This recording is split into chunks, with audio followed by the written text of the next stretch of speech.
Ce matin, il me semble avoir découvert quelque chose d'important par rapport à la déformation des mots, des lettres, des chiffres, etc. J'étais en train de remplir un chèque pour la personne qui entretient, la société qui entretient la chaudière, et bien sûr, je cherchais son adresse dans mon agenda, et je cherchais partout, et je ne trouvais pas AMT.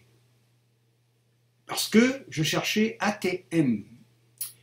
Et je me suis dit, enfin, de ce coup, je ne sais pas pourquoi, je me suis dit, mais c'est vrai que moi, je préfère entendre ATM que AMT. ATM, M, il y a un coup de gong à la fin, et AMT, vous voyez, j'ai du mal déjà, c'est moins musical. Et je me suis dit que peut-être notre cerveau de dyslexique, enfin le mien, il fait comme ça, il entend un nom, un sigle, n'importe quoi, un nombre même, un chien, un nombre. Quand je note un numéro de téléphone, c'est toujours faux. Et en fait, quand il remet les chiffres ou les lettres, il les inverse, il les met à une autre place pour que il les entende mieux, qu'on les entende mieux, de son point de vue. Enfin, moi, j'ai un cerveau luberlu qui fait ça.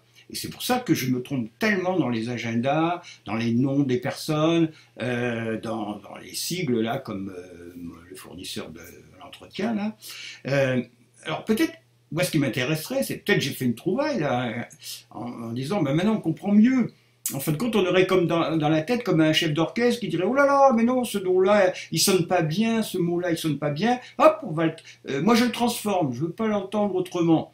Et alors évidemment, on l'écrit tel que lui il l'entend, enfin c'est lui qui commande quoi.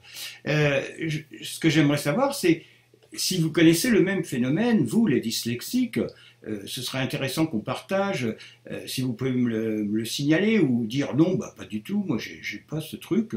Peut-être que ça servirait pour les autres de comprendre, voire de se justifier parfois. Moi, j'en suis certain maintenant. Hein. C'est sûr que j'ai compris avec cette histoire de sigle la ATMT, vous voyez, transformé en ATM. Je t'aime d'ailleurs, ben, j'aime mieux, mon cerveau aime mieux cette sonorité, et donc dès que je cherche le nom, ben, il me propose ça, et il agit comme ça depuis mon enfance sur de nombreux mots que j'ai toujours déformés. À bientôt, merci si vous me donnez votre avis.